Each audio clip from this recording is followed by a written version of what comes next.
Sobe o som, entra no clima, mãe de atleta. Bom, galera, mais uma vez estamos aqui, um prazer imenso, né? Mais um episódio do nosso podcast Mãe de Atleta. E hoje tá muito bacana, porque não temos apenas um, temos dois convidados. E assim, entre família, pai e filho, dois fenômenos aqui pra vocês, espero que vocês gostem. Vem pra cá Gerson Caçapa e Piero de Paula. Bora lá, amigo. Então, eu queria que você contasse pra gente como que foi crescer num ambiente familiar com filho de jogador, né? Em outro país. O que você lembra, assim, da sua infância, do seu pai, do futebol? A minha infância, assim, às vezes eu foi? conto, a gente tava até conversando esses dias no escritório, né? Foi uma infância muito privilegiada, né? Em todos os quesitos, assim. Porque realmente Deus me abençoou de nascer numa condição legal. Meu pai tinha aquela coisa, o que seu pai faz, né? Na escola, o pessoal perguntava, o meu é engenheiro, não sei o quê. O meu é jogador de futebol. Era muito legal. Era muito bom. Aí todo mundo queria ser seu amigo. Todo mundo, pedia camisa. Mas foi muito legal porque, assim, realmente na época dos anos 90, eu nasci em 88, e os anos 90, pro futebol italiano, foi aquele futebol de ouro, né? Então, eu me lembro de entrar em campo com caras assim, que nem o Del Piero, o Zidane, sei lá, George Weah. Nossa, falei que ia estar alto nível, gente. Tá demais. Maradona, a gente teve algumas vezes com o Diego, né? Inclusive a filha dele, a Giannina, a gente, de vez em quando, né, na rede social ali se fala. E aquela época era muito legal, porque nos anos 90, os jogadores que iam jogar na Itália tinham que ser realmente muito bons, né? É verdade. Então tinha Zico, tinha o Maradona, o Careca, João Paulo, Toninho que Cerezo, tivemos com ele, o Toninho Cerezo. Gerson, caraca, meu. Muito top. Era de verdade, era de Obrigada, verdade. gente. E aí, assim, do nada, tipo, eu entrava em campo no domingo, né, assim, com ele, eu olhava pro lado, o Carlo Ancelotti, né, que agora é o treinador da seleção. Olha Meu pai só. jogou contra ele. Sim. Entrei em campo, um Bari Milan, que o Ancelotti estava em campo. Então, são belas memórias. Nossa, então... São memórias bem legais. Tá, legal, mas... Porque a gente sabe que tem os dois lados, o futebol tem os dois lados. Sim. Aquela época também, esse negócio de concentração, você sentia... O pai era presente? Então, Porque essa hoje é em uma, dia, né, uma conta questão, os dois lados. Que... A parte boa é essa, dos acessos, né? Era muito legal porque tinha... Poxa, eu lembro que, às vezes, em casa, né? Tipo, o pessoal ia jantar em casa, aí na sala tinha só uns caras muito brabo, né? Maradona. Tipo, a gente passou, acho que uns 3 réveillons com ele, né? 2, 3 réveillons, não mais, uns 3 réveillons com ele, com todos os sul-americanos. Só ali. Só canata. A Ferrari preta dele, que é famosa, andei, então... Nossa! Essa era a parte boa. Agora, de fato, era muito diferente, né? Hoje não se concentra mais, né? Às vezes joga em casa, chega no dia do jogo. E aí eu lembro que geralmente eu faltava na escola às segundas-feiras. Porque jogava no domingo, então a segunda era o dia de ficar com meu pai. Ah, tá, que era folga. Era a folga dele. Ah, tá. Então era o melhor dia que o pai tava em casa. Não, era sensacional. Sensacional. Então. E aí, essa era a parte, assim, um pouco... Não vou dizer que não, foi um pai ausente. Não é ruim, mas assim... Mas tiveram alguns momentos, de repente, na escolinha de futebol que ele não foi ver um jogo, ou uma apresentação na escola que ele não teve que ir. Mas são os ossos do ofício, né? Não tem jeito. Faz parte. Nem tudo é perfeito, nem tudo né? É perfeito, então tem os dois lados, né? E agora conta pra gente a sua formação. Porque assim, gente, o Piero também tentou jogar, chegou a jogar Copa São Paulo. Joguei, também. Em 2007. E aí, quando você falou assim, não vou mais tentar...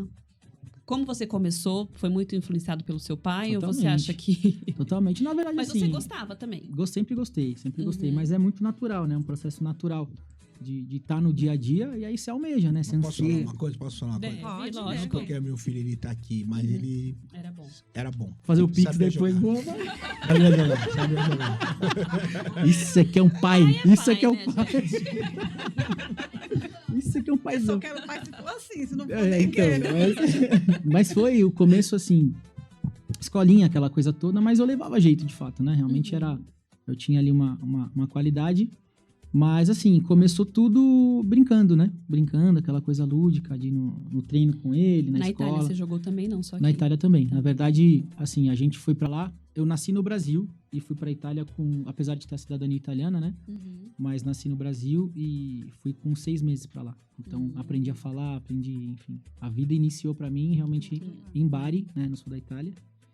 E aí, assim, todo esse percurso foi um percurso muito legal, né? Da parte cultural, de poder, enfim, aprender muita coisa. Mas aí, voltando pro Brasil, a gente já estava um pouco mais velho ali na pré-adolescência. Sim.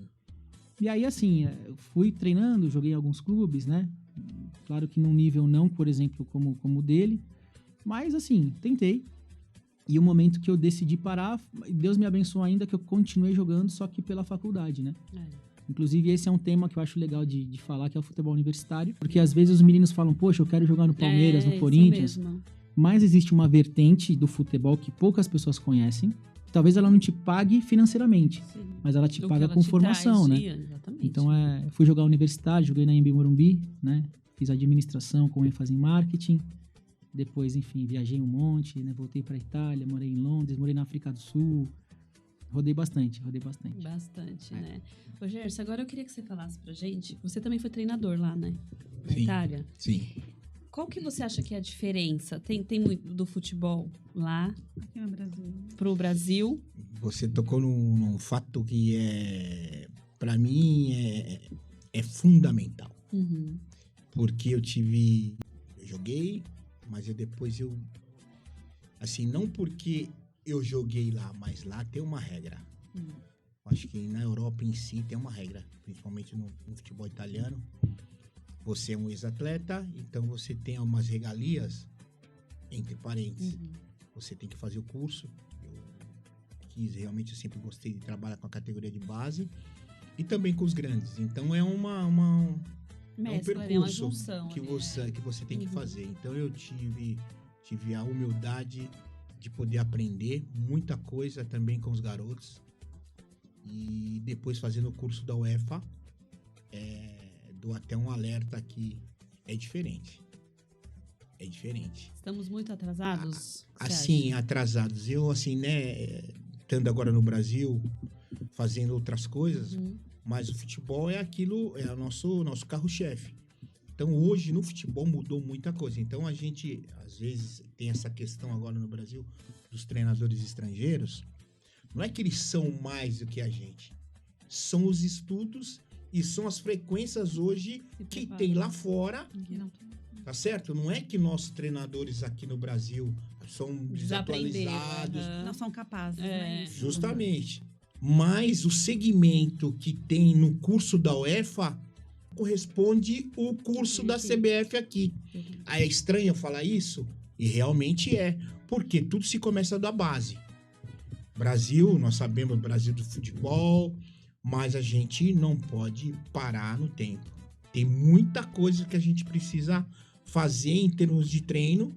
E hoje lá fora, aquelas seleções, aquelas equipes que eram menos, vamos dizer, sucedidas, hoje estão na frente. Atropelando a gente. Estão na frente na questão mesmo de, sabe, de cabeça, de evoluir em alguns sentidos, até de trabalhar com a categoria de base. Da base você trabalha para depois você atingir aonde você quer. O nível, né? Jogar num treinador da Série A, Série B, Série C e assim sucessivamente. Eu acho que um fator muito diferente nessa questão da formação como treinador é que no Brasil a gente tem a CBF Academy, tem todo aquele contexto, né, dos cursos que o Lulinha inclusive está fazendo. Mas eu acho que a diferença na Europa, de modo geral, tá primeiro no tempo, que você tem módulos, né, ali para você ir evoluindo e aprendendo. Então, acredito que em camadas o processo ele é mais completo. Claro que o brasileiro ele tem um drive diferente, né? É óbvio. Já vem com aquela coisa, aquela visão que nem todo europeu vai ter que aprender.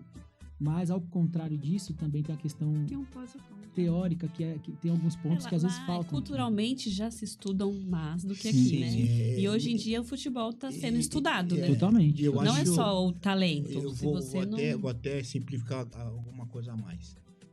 No esporte amador, eu acho que lá fora te dá mais recursos, te dá aquele recurso. Mas nós aqui no Brasil, nós temos uma infinidade de potencial. Mas no vôlei, no handball, eu acho que em todos eu acho que o brasileiro, se você dá oportunidade para ele, mas o amadorismo, se você realmente, né, o pessoal, eu acho que o governo te dá essa força, porque hoje você não vê muito, vamos dizer, poucos jogadores de tênis, um exemplo, que é um esporte. Mas o brasileiro joga, lógico que não podemos jogar tênis. Você de garoto, você dá uma ferramenta, dá uma ajuda, você vai ver que vai sair Que vai outros sair jogadores muitos de jogadores de tênis. Então, a formação ela é fundamental. Essa força de grupo que o governo pode dar. Eu acho que as secretarias, eu acho que é muito importante dar essa força. E assim, eu acho que o caminho é esse. Hoje no Brasil, né, me perguntaram até o que você acha do Ancelotti? Eu tive a possibilidade, né, de jogar contra ele. Hoje é um treinador renomado, o Real Madrid, muito respeitado. Mas o Ancelotti, ele não é bobo, ele sabe do futebol brasileiro. Muita gente, ele sabe. Ele sabe, culturalmente ele é muito informado, né? E isso eu acho que vai ajudar a gente agregar, muito, né? vai agregar. Eu acho que vai agregar. Já estão cornetando, né? O brasileiro gosta de cornetar também, né? Como que é essa questão lá de torcida? Eu não sei, mas... Porque aqui, não sei, não dá um tempo, né? É tudo pra ontem, né? Mas o brasileiro... Respeita o processo. O brasileiro, ele tem essa assim característica. também, não. Lá é um pouco diferente. Aqui nós não esperamos, né? A gente quer pra ontem. Quer pronto. Quer pronto. Então você precisa entender. Até mesmo aconteceu comigo de ir pra Itália, outra alimentação, né? Eu tive, vamos dizer, cresci muito em alguns aspectos, né? Mas aí reeducado para outras coisas, porque eu tinha um certo ritmo aqui no Brasil e automaticamente eu tive pessoas adaptadas para falar, Gerson, olha, lá na Itália é assim, assado, né? Então você vai mudar, mas não estranho. Então, quer dizer, eu tive um processo de adaptação. Ainda bem que teve essas pessoas para te orientar justamente, também, justamente. né? Porque Eu tem acho muitos que batem lá, não tem e volta. Sim. E depois isso que a saudade, né? Também. A saudade tive que superar. Eu acho que é muito engraçado algumas coisas, porque na época o clube pagava os telefonemas, né? E teve um dia que a saudade bateu e eu perdi o ritmo, que a gente começou a falar, falou minha sogra, falou minha irmã, falou todo mundo. Não tinha salário. Chegou a conta. Quando chegou a conta, o salário foi tudo no telefonema. Mas não, eles pagavam o telefone. Olha, então depois eu fui... E foi entendendo que tinha que comecei a saber um pouco. Opa, preciso... Dar uma segurada. Sim, a conta tava de milhões. Mas foi muito engraçado. Difícil, né? O som entra no clima, mãe de atleta, é pura adrenalina, adrenalina. Aplaude daqui, grita de lá, com amor no peito, elas vão ganhar.